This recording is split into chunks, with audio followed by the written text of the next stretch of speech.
Good morning. Fine, and you? Thank you.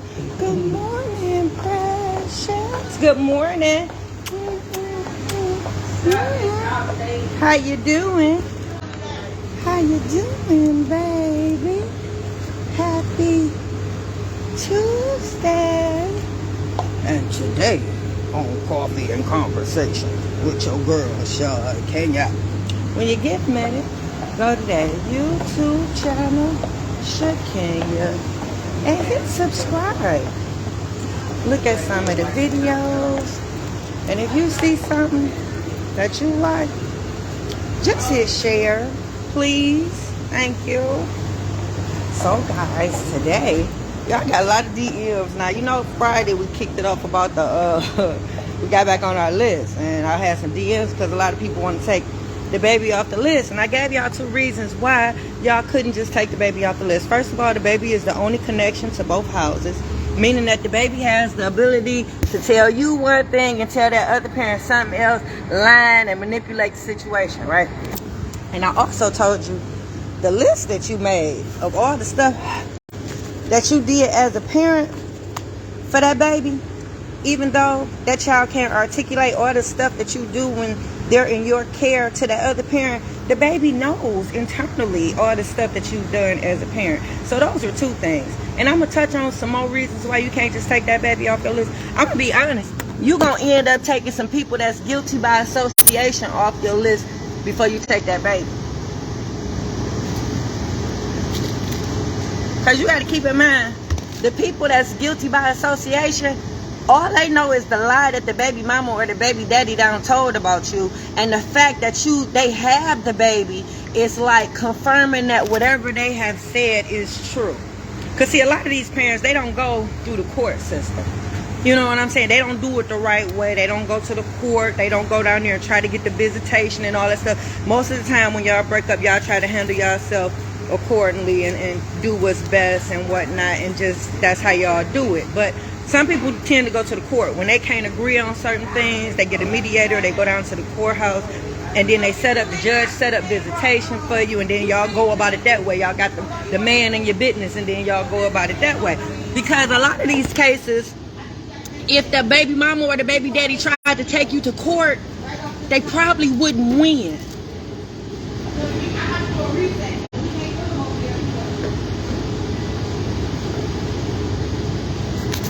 If they took you to court, they probably wouldn't win.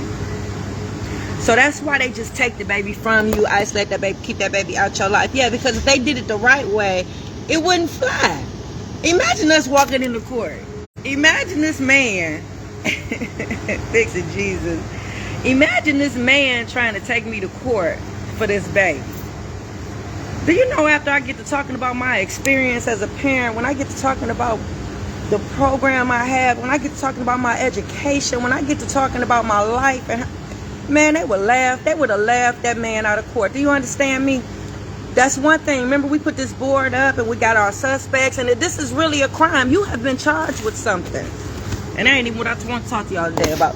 You got to think about that. If a parent has removed a child from your care, that means you have been charged with something. Normally, you go to court and work it out if you've been abusive or neglected that baby. But if there's no abuse or neglect, there's nothing to charge you with. So you got to think about that. What have you been charged with? I still don't know what I've been charged with. For so many people to be against me and so many people to be in the situation, the guilty by association people, and nobody's trying to push this baby closer to me or pull me closer to this baby and find out why the distance is. For so many people to be okay with my child not having a mom, as good as a mom as I am, it tells you a lot. Why we didn't go to court? Why I don't know what I've done. That's one thing. I tell you, that'd be the worst. Because it's like they're accusing you of something and you don't even know what you've been charged with. I feel like I'm in a court of law and I don't even know what I've been charged with. All I know is that I've been already found guilty. Fix it, Jesus. Fix it. Fix it. But we're going to talk about that tomorrow. Today I want to talk to you about, do you talk to your children about like their mannerisms when it comes to relationships?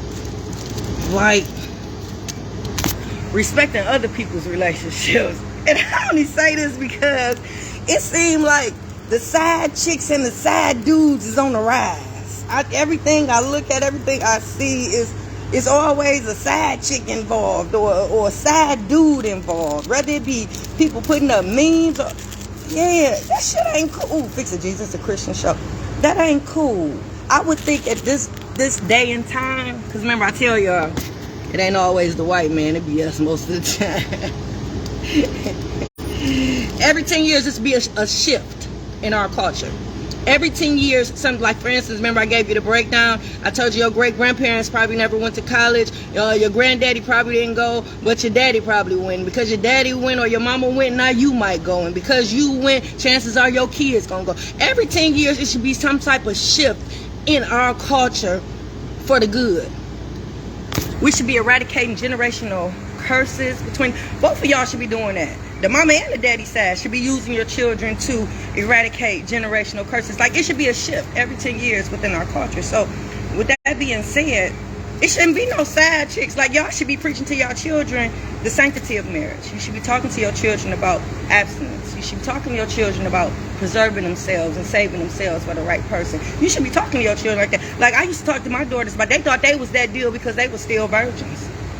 I made them feel like they was that deal because they wasn't out here slutting and whoring like these other little girls giving BJs up under the bleach. I made them pride themselves on saving themselves. Fix It Jesus. I hate that my parenting was interrupted. I swear to you, I pray every day to take this hatred away from me. When my parent was interrupted, everything crumbled.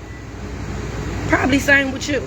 Probably same. It's just my situation different because most of it, we used to it happening to the baby daddies. It's rare that you see it happen to a baby mama, but look at me.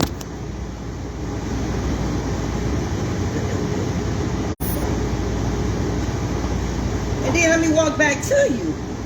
Now, if I look like this when I'm 50, imagine what I look like when I was in my late 30s and 40s. Fix It Jesus. You don't think that man lost something when he lost me? Come on now, my situation is just reversed. Same thing these baby mamas do to these baby daddies. I just got a baby daddy that did it to me. Fix It Jesus. So right now, I want to know, you should be talking to your babies about marriage. You should be talking to them about the sanctity of marriage. And you should be talking to your kids about how they should act when they're around other people that's married. Like, your daughters. Do you talk to your daughters about not goo-hooing and gee-heeing in men's faces, married men's faces? Like, do you teach them about respecting other people's relationships and other people's marriages? Like, do you teach them about respecting their own?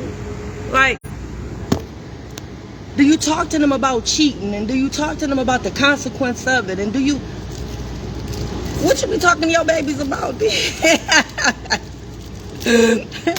them was car ride conversations for me and my kids. Like, what do you talk to your young men about not sleeping with their homeboys' girls and whatnot? Do you talk to your daughters about not sleeping with her girls or her family members' mans and whatnot, or women? Because nowadays they twisting on you. So make sure you talk to them about not talking to their husbands, girlfriends, and boyfriends. I mean, that's all. I just wanted to give you another little conversation to have in the car with your little babies.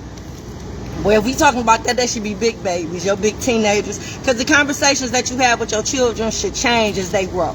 As they grow and develop, the things that you talk about should change. Your wordage should change. The things that you say to them and the way you talk to them should change. It should grow as they grow. Your conversation should mature as they mature. So yeah, that's the conversation that you will be having with your teenagers about relationships. Because at this point, they're probably experimenting. They're probably venturing out. They're probably meeting people. They probably have feelings. And yeah, they experimenting. Let me say that again.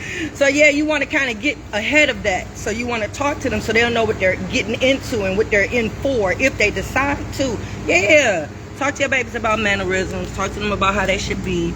It shouldn't be no more side chicks and side dudes. Let's do away with that, okay? And I'm out, guys. Enjoy your day. Mwah.